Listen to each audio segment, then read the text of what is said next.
Yeah, so what I mean by databases and infrastructure, I'm going to discuss the various sources of information on mouse links between the genotype and phenotype, and how to get data from them, what data they contain, and moving on to how to interact with them computationally.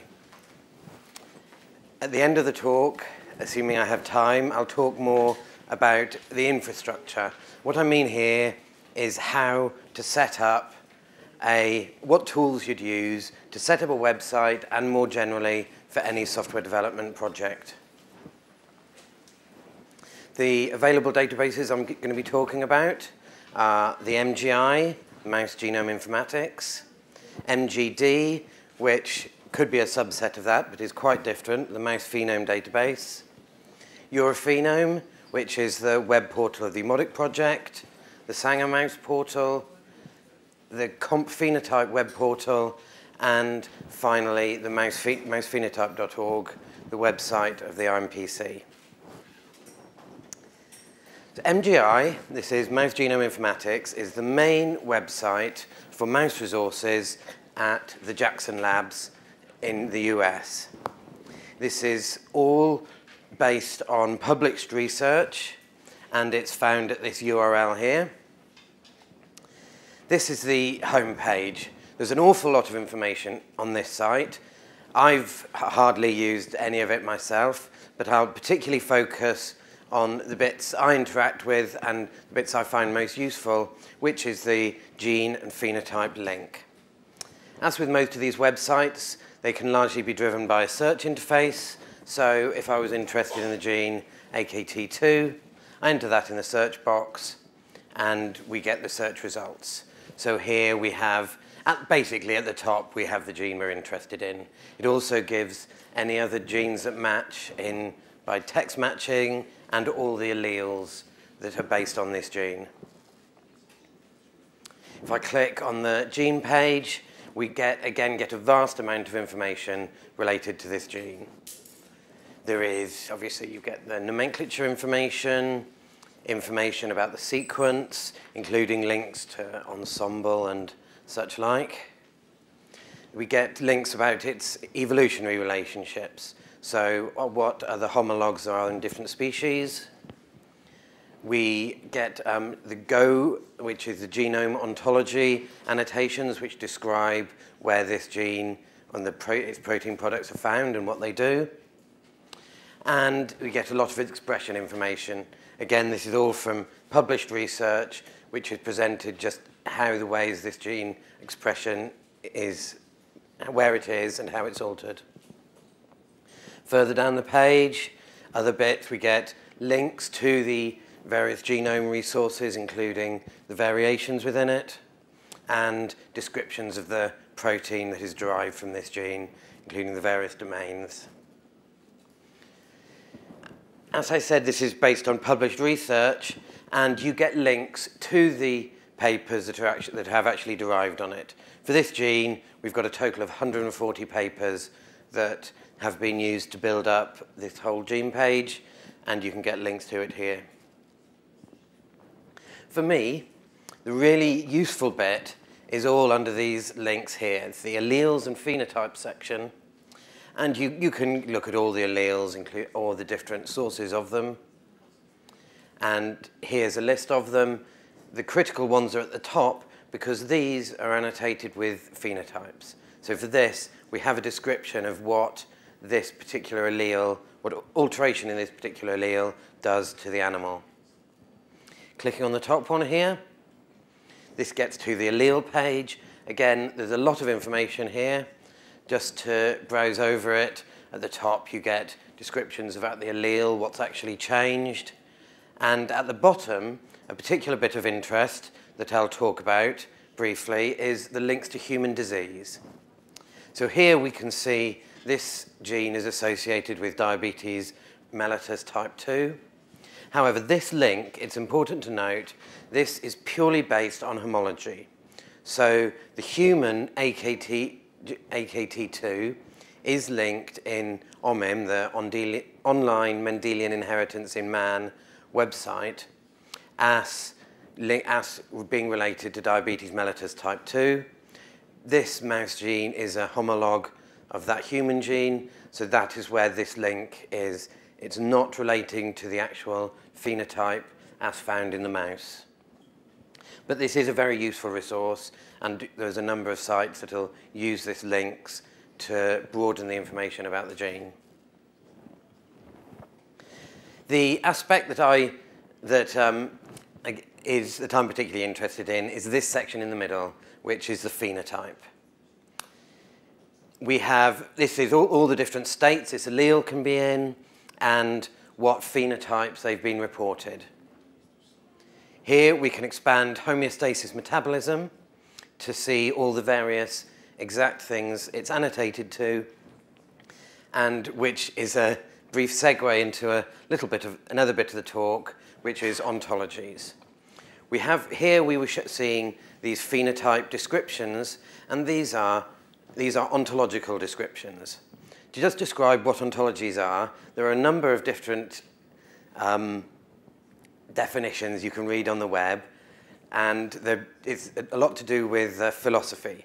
But for me, what an ontology means is it's a controlled vocabulary that has structure, it has relationships. So as far as the controlled vocabulary side of that, every term has a single well-defined meaning that is agreed on and published, and every meaning has one and only one term. So there may be, for any one, what I'm calling term, you might have different words to describe it. It can be in different languages, but it's related to one unique identifier that we can always relate any bit of information that's linked to that term to its absolute meaning. So that's basically a controlled vocabulary. What it makes an ontology special is it has relationships. So two terms within the ontology can have a defined relationship, so we know how they relate to each other. In mammalian phenotype, which is the main ontology that's currently used to describe mouse phenotypes, it's called mammalian phenotype, but it's basically rodent phenotype, so it's used for mice and rats largely. Every phenotype term, trait, has one term, and these terms are related to each other by is-a relationships. So if I go back to the MGI page and we look at this homeostasis metabolism section, so each of these terms here have been associated with the alteration of this particular allele of AKT2, noted by these ticks. And because they're relationships, all these have an is-a relationship to homeostasis metabolism. And here we have one, abnormal lipid homeostasis. This has two child terms of decreased circulating cholesterol level and decreased liver cholesterol level. This is particularly useful from my point of view, so that I know if someone comes looking for abnormal lipid homeostasis, I can then give them any results that are annotated to this actual term, but also to any of their children. So this means we can describe the trait that we're trying to describe as accurately as possible by using this quite low MP term. But if someone is searching for this, they can find it with a higher level term. Anyway, that's what MP is. It'll be mentioned a few times in this talk and probably this week. And the point is here, we can click on any of these links to these ticks, and you can actually get to the source information that derived this. So in this case, the one I clicked was decreased circulating glucose level. And if I click on this link, we get to the actual paper. So you can find the journal, you can go to the source if you want, and I just looked at this abstract that we were given, and you can see one bit of it. So that actually caused this annotation. The point I should make is here that each of these ticks actually represent a human being reading this paper in Ant Jacks and saying that this paper is reporting that this allele is causing this MP term. So presumably this bit of text here would have caused one of the ticks on that heat map. When you think that there's many thousands, I think it's tens of thousands of alleles in MGI, each one frequently has multiple phenotypes. This is an incredible amount of human work that's gone into producing this, and it is a very valuable resource.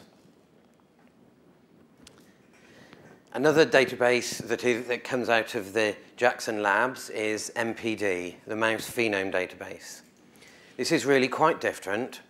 It's based on a number of raw data sets that have been submitted to MGI, and it actually describes the phenotype of various inbred strains and compares them across that. The link is here, and I'll give you a brief description of how to find this data. This is the home page. Again, it's a large website. I've hardly scratched the surface of it, but the most relevant part, as far as I'm concerned, is if I click on the strains button, you can get to this same data through certainly through the phenotype and the analysis buttons. We find this. There are a number of different tools we can find about the strains, but if we're interested in the data, we click here, and then we search for a strain that we're interested in. Like Roger, I tend to use Black 6 J. N is the other one I tend to use, but this time I'm using J. And we get a list of all the different screens that have data for this line. We'll try metabolism, and then we can look at food intake. So this is the page that describes what data is available for this strain and phenotypic area. And here we have the name of the studies and the various different things they detected. So if we take the top one, look at a comparison between the different parameters, and this is the data. Here we have all the different strains that were measured in this study, and we have male and female food intake. There's a lot of controls. There's a lot of data here. It's not necessarily always terribly easy to find, but if you're looking for strain comparisons, it's a very useful resource certainly for individual phenotypic areas. There's another website. This is Europhenome. This is the website of the Umodic project, and this is actually what brought me to the area of mouse mouse phenotypes. And this is different, whereas the other databases I've described have been the result particularly of targeted screens. So it's either results of papers in MGI or results of large-scale but very targeted screens like the last one, which was relating to food. Whereas this is the high-throughput phenotyping. It's very much, it's quite a big thing in mouse phenotyping at the moment. And this is where you develop a pipeline of tests which has multiple procedures over the lifetime of a mouse. And the idea is you measure multiple phenotypic areas on one group of mice. So the idea being you can accurately describe the pletropy that is caused by the knockout of particular mouse genes. To find data on the Umodic project, this is the home for the Europhenome. This is the home page. We have sections to the various parts of the site and related data and help at the bottom. But the idea is it's really driven by two basic questions. If we're interested in a particular gene, what is the phenotypic result of knocking out that gene? Or I might be interested in a particular phenotypic area, and what genes affect that area. So to answer that, we have here two search buttons. If I'm interested in a gene, the first case I enter it here, and I choose ApoE. This gives an overview of the data we have. Initially, again, the genotypic information, the pipelines, and the exact areas where we found phenodeviancy. Here, red is where there's a phenotypic deviant difference. Here, I can click on the fasted clinical chemistry procedure, and you get straight to the data that caused this annotation. There's a lot of procedures in this. This is ApoE, which is in the cholesterol metabolism pathway, and I chose this because this is probably the biggest difference we see in the whole database. Here we have a bar chart that just shows you that the knockout mutants for this line has a massively elevated cholesterol level. This is a graphical display of the data, and you can get to the raw data here. I'll talk more about this, particularly in the talk later. So the other main use case of this is if I'm interested in a particular phenotypic area. So I enter that in the phenotype search. I can select, in this case, growth size. And we can see all the annotations to growth size phenotype. As there's a lot, I might want to further customize my search. I can select the advanced search, and this allows me to build up multiple MP terms that I'm interested in that gives a description of a particular area I'm interested in. So I can add in abnormal glucose homeostasis and abnormal fatty acid level, and this gives a relatively small subset of genes that have all of these terms or one of their children, and then so this I could then go on and further investigate to find perhaps a line that would be particularly useful to me. Another website, again, this is based on the high throughput phenotyping done at the Wellcome Trust Sanger Institute. This is the home page. Again, I'll show you how it works. It's quite similar. I'll put in a gene, back to AKT2. This search match, this is a string matching, so I get 2. Looking at the individual gene, again, we get a heat map describing the phenotypic differences caused by knockout of this gene.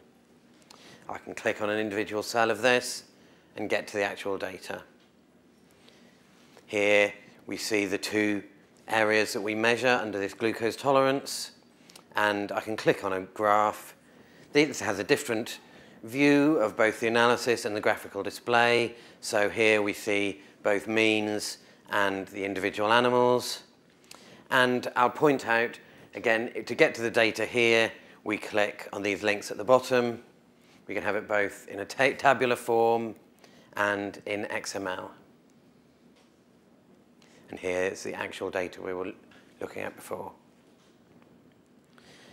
The other way they provide looking at this is an Excel-based heat map of all the results, which I can click here.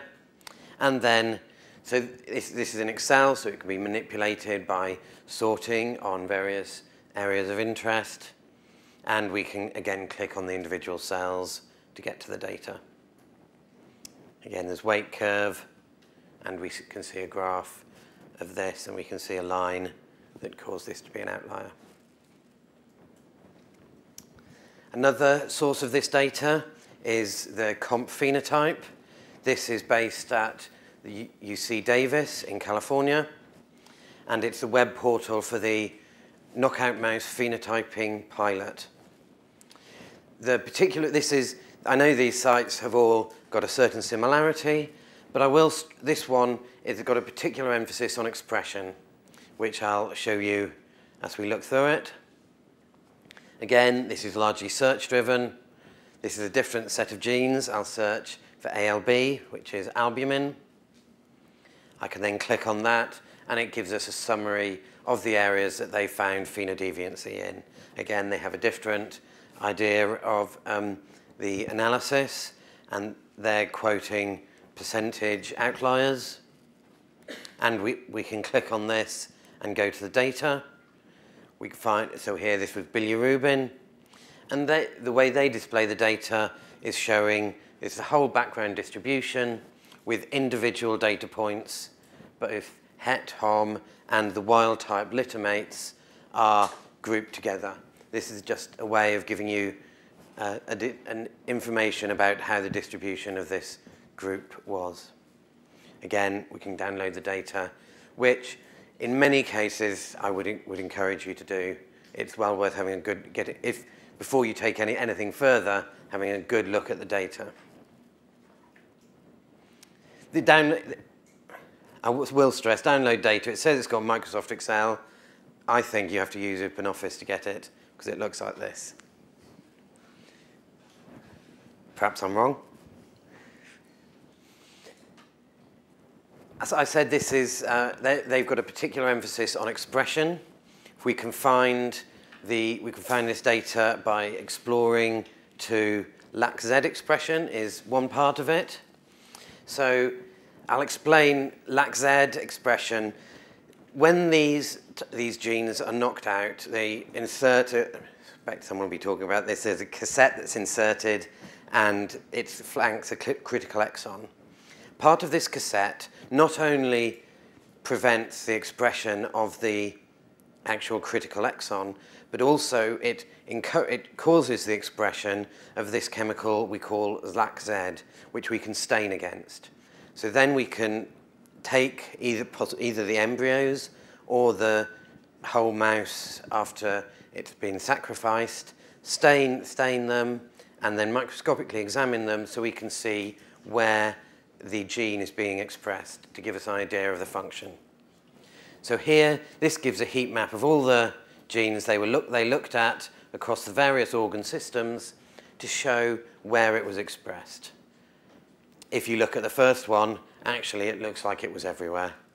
We can see almost everywhere but the adipose tissue, and if we zoom down to the digestive system, again, it was in the whole of the digestive system. This is a particularly useful function, and going forward is a major part of the next levels of the high-throughput phenotyping. They also do another sort of expression screen which is available from this gene expression data. And in this case, so for this targeted knockout in the kidney, it shows you what was the expression of other genes when this gene is knocked out. This has two particularly important uses. One is it might give you some idea about where this gene lies functionally within a pathway.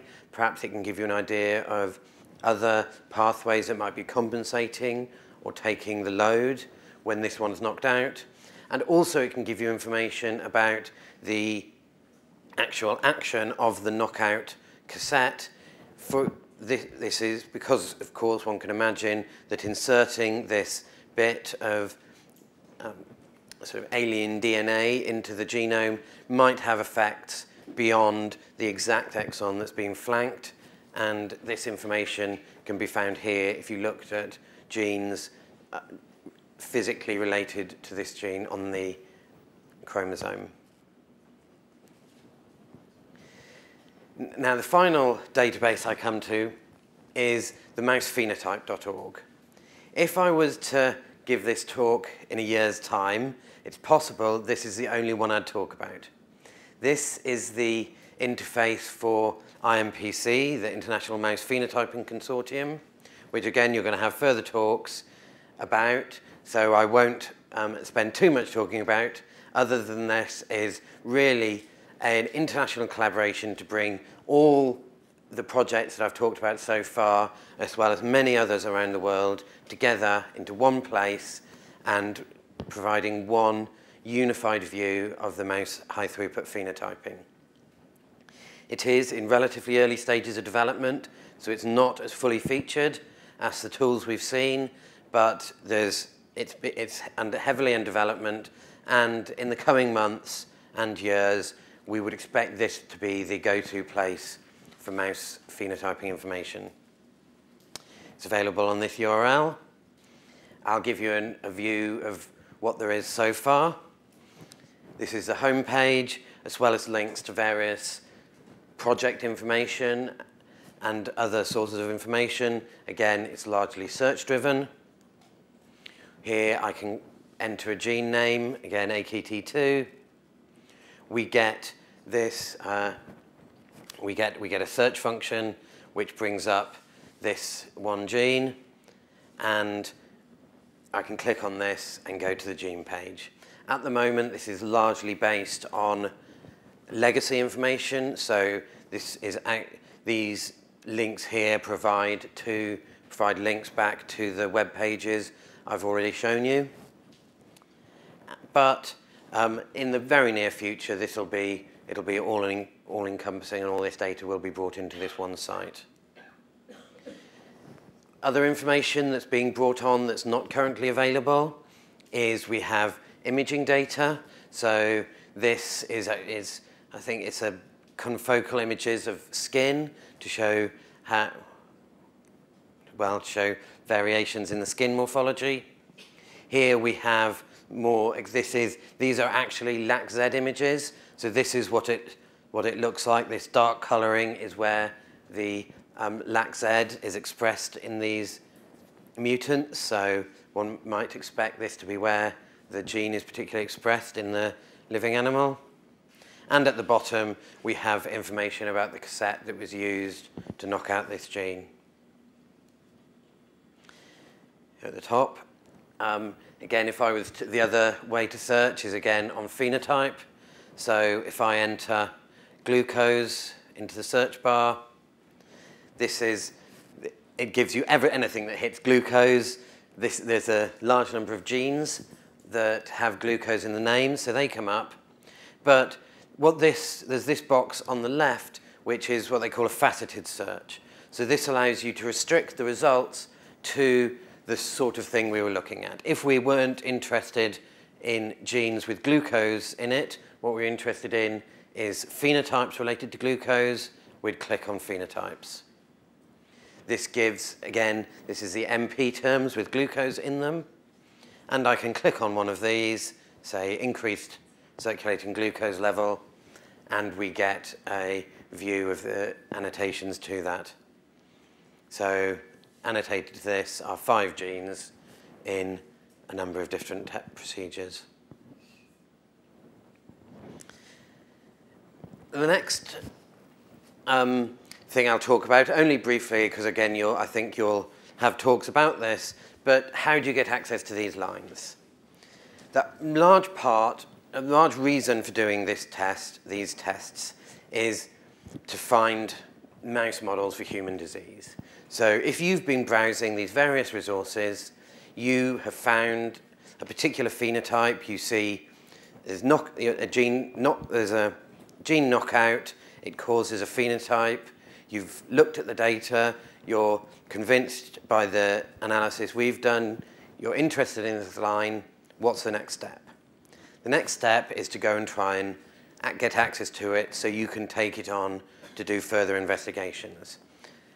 At this point, I'll stress that these high-throughput phenotyping pipelines are not really designed to produce absolute scientifically rigorous descriptions of phenotypes.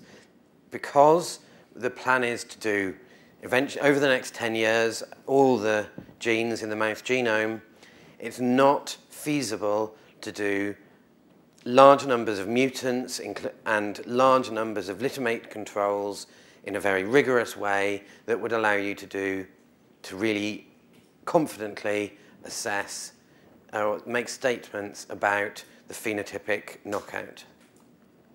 The idea is it's hypothesis generation. So really the idea always is that people will go and access these resources.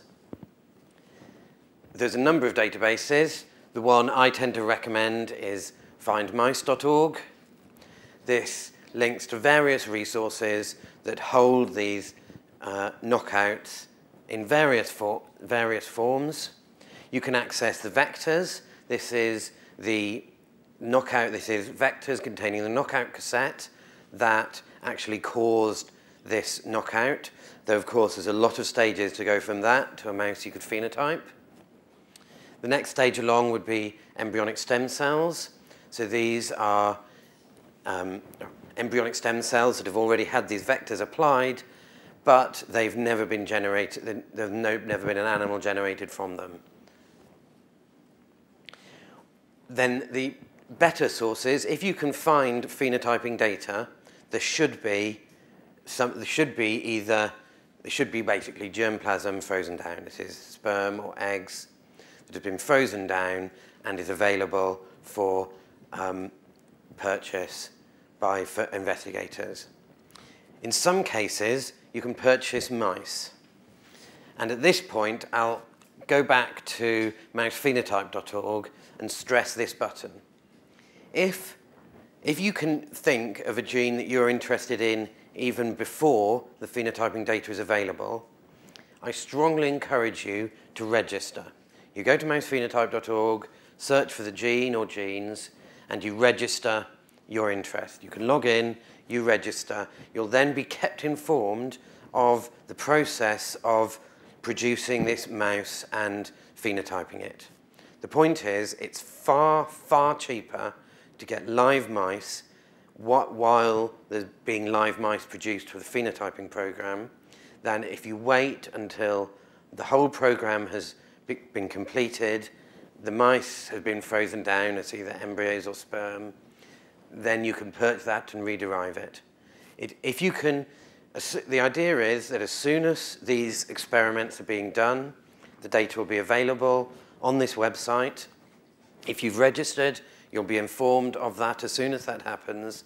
You can then look at the preliminary data, or if you're confident you know, you can get it even before that, and then you can purchase these mice at a far cheaper rate than it would be if you had to rederive it. But back to findmice.org. This is the home page, just briefly to show you. Again, search-driven. I put in AKT2, and I get a big, long list of resources that I can get where I can get it. So here I can purchase it live from the JAX. I can get embryonic stem cells from TIGM, and you can get embryos from the JAX as well. You should be able to get it. There's other places to get it as well, from Europe. I will stress that other mouse resources are available. The particular one is Emma. And again, if I search this time back to ApoE, we can see the resources we have for ApoE. Of course, from all these websites, there are links directly from where you can order them from. So this is how you, as a human, would go in looking at perhaps one or two or a small number of genes or phenotypes as you're interested in.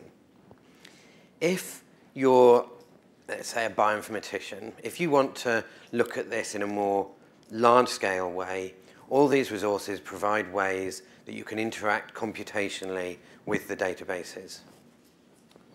There are a number of different ways they do that. They might provide their data resource for download, either flat files, so these are tab-separated lists of, say, this gene is associated with this MP term, or it might be complete databases as database dumps that you can then recreate locally and query. What's also frequently available are query tools. This is ways in which you can computationally ask questions of the database and get a subset of that information back in a way a computer can handle. A common one is Biomart, which I'll give you a review of, and a more up-and-coming way and more be more usual in the computer science world is by web services. So who provides what? MGI, they provide flat files. This is a load of tab-separated lists of a lot of ways you can ask questions of the data. And that actually is rather more useful, I find, than the database they provide, which has over 100 tables, no foreign keys, and is actually quite hard to use. They do have a Biomart, but only on the features. This is the genes and the alleles, and with some expression data. They don't have, as far as I can find, the links, the gene phenotype links on a Biomart. The MGD, I believe they only provide them as flat file downloads of various ways of looking at the data resources. Europhenome, we provide a Biomart, as does the Sanger Mouse portal. Comp Phenotype provides a Biomart, as well as the download of their database. Mouse Phenotype, again, as stressing, it is still in, very much in development. We provide preliminary web services, but they're not documented, and I wouldn't really recommend you using them. But we do, in the near future, expect to be providing documented web services that will be very useful to be able to access this data, and also Biomarts and at least database dumps, probably direct database access, and other resources that are not currently provided, such as R statistical services built on top of this data. A common one from this is Biomart. A lot of people provide a Biomart to their data, and I'll describe what this is and how this is used, because it's quite an easy way to get to data. Interestingly, it actually gives you both a human and a computer interface for this. And it, to some extent, if the developers have allowed the particular query you want to do, it allows cross-database queries. So you can bring information from multiple databases together. This is a small subset of the databases that are made accessible by Biomart. If you go to their website, you can look at a long list, and there is a lot of information available out there. The example I'll show you is the Europhenome Biomart. This is accessible through this link from the homepage. And this is the Biomart interface. It's not the most beautiful interface, but it is a powerful search query. And so the way you do it, the way you use it as a human, is you select the database you want. Here, the Europhenome annotations. At the top, I can just click results, and this gets me all the Europhenome annotations at our default significance, which is 10 to the minus 4. This could be all you want. You can click here, get all the rows, you get a tab-separated list of all the information. You could load that up and query it yourself. Of course, the real power of this is once you start putting in a more complex query. So clicking on the filters, that allows me to say which results do I want. So here, for example, I click on one gene, ApoE. Now if I click results, we get just the results for this one gene. Starting again to show how we can bring multiple data sources together, I've clicked New first, and then this data set at the bottom, which allows me to choose an additional data set. And in this case, I'll select MGI.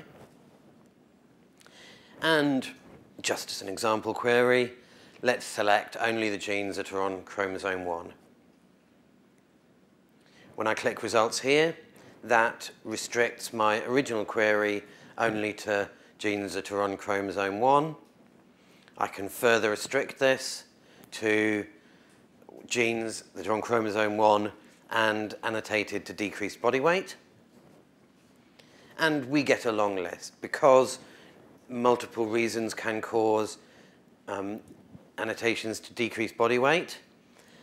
This shows me access to another tab, the other tab, which is attributes. If I don't actually care why it's got decreased body weight or why I say it's got decreased body weight, all I want to know is what are the genes, I can click off most of these and only leave selected the genotypic information.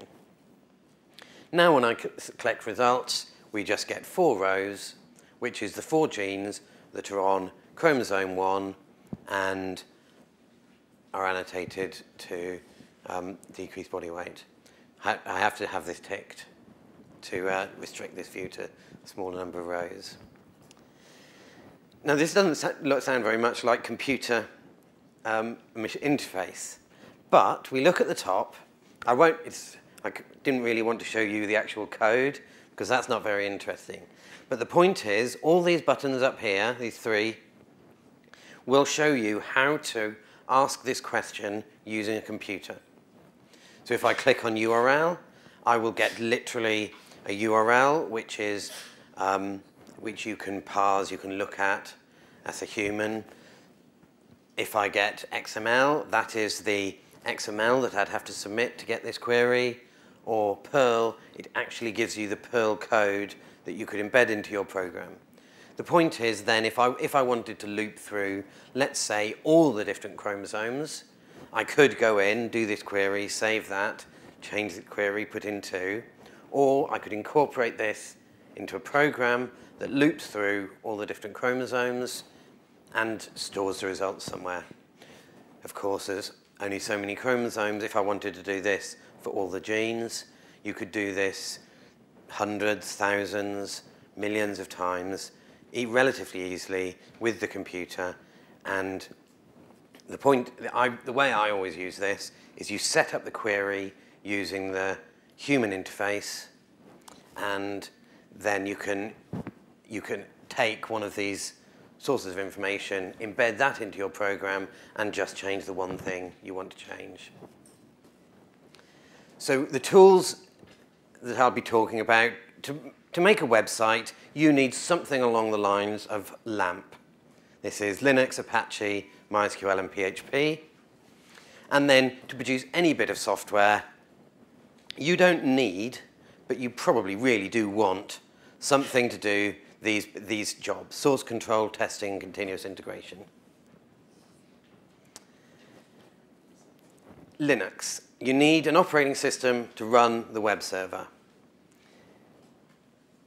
Which version of Linux? Doesn't really matter. Fedora, Ubuntu, the big ones. The alternative is some people use Windows. I think it's about 10% of the web. Really, if you're going to use Windows, you better be really good at setting up Windows. Linux is a lot more secure. And it's free, and it's good, and most people use it. Apache is the web server. This is what takes a request, throws back some HTML. Even smaller percentage of the alternatives is the Windows 1 ISS. Basically, the only reason I can see to use this is if your programmers are using .NET, which is rare in science, is also very expensive. You probably need a database. MySQL is sort of the default. The alternative, MySQL is open source, it's free. It's actually owned by Oracle, which some people are a bit worried about, but it's pretty good. PostgreSQL is another alternative, but it's smaller. I couldn't tell you what the pros and cons of which one are. It's pretty good. Some people use proprietary databases, Oracle, Microsoft SQL Server. Very expensive. They are very good at some things, but in a sort of academic environment, you're going to need a really good reason. Probably you've been given it free, and you have to. Up and coming is various things that aren't really databases or NoSQL databases. Basically, they are large hash tables, if you know what that is. Basically, a string. For a string, give me another string. That string may be a whole web page. The other technology is RDF stores. This is very much a global internet standard. You're pretty different if you use this as your main data source, but it's an interesting way, and some people do. Then you've got to have a programming language to interact with the database and your business logic to produce a website. PHP is possibly the web default. And more commonly in the scientific world, my experience is Java is used. It's a little bit more overhead of getting something going than PHP. It needs other software to make it run, like Tomcat. but it has advantages, particularly it's a lot more tools, a lot more scientific data manipulation tools are available in Java that are not in PHP. Other options, I've already mentioned .NET, which is the Microsoft proprietary format. Basically, the reason to use that is if that's your skill, if the programmers who you have, if that's where their skill set is. Others, Ruby on Rails is a relatively new one. Perl is an old one, which is particularly popular in bioinformatics. And I could go on for ages, there's hundreds and hundreds. They all do the same thing. Use whichever one you're most comfortable, does the job better, etc. And that's the tools you need to build a website. That and a few hours, years, months of programming time. Now, the other tools you need, whether you're producing a website or any bit of software, these are probably in reducing order of what you need. You've got to have source control. Some people don't use it. You're mad if you don't use it.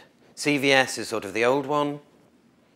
Subversion is basically a newer version of CVS. Git is newer again and is much more distributed. It's a little bit more complicated, but it's very interesting. And basically everyone who has a copy has their own repository.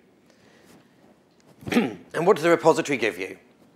Principally, what it always used to be about was backups. Basically, if you're doing an open source project, you just start a project on GitHub if you're using GitHub, or SourceForge if you're using the others, and they worry about your backup. Basically, you can't lose your code, whatever happens on your site, if you're using one of these repositories, which is very, very valuable. The other thing, that tends to be the reason people use it. The reason people would never not use it after they've used it is the way it allows you to interact with the code.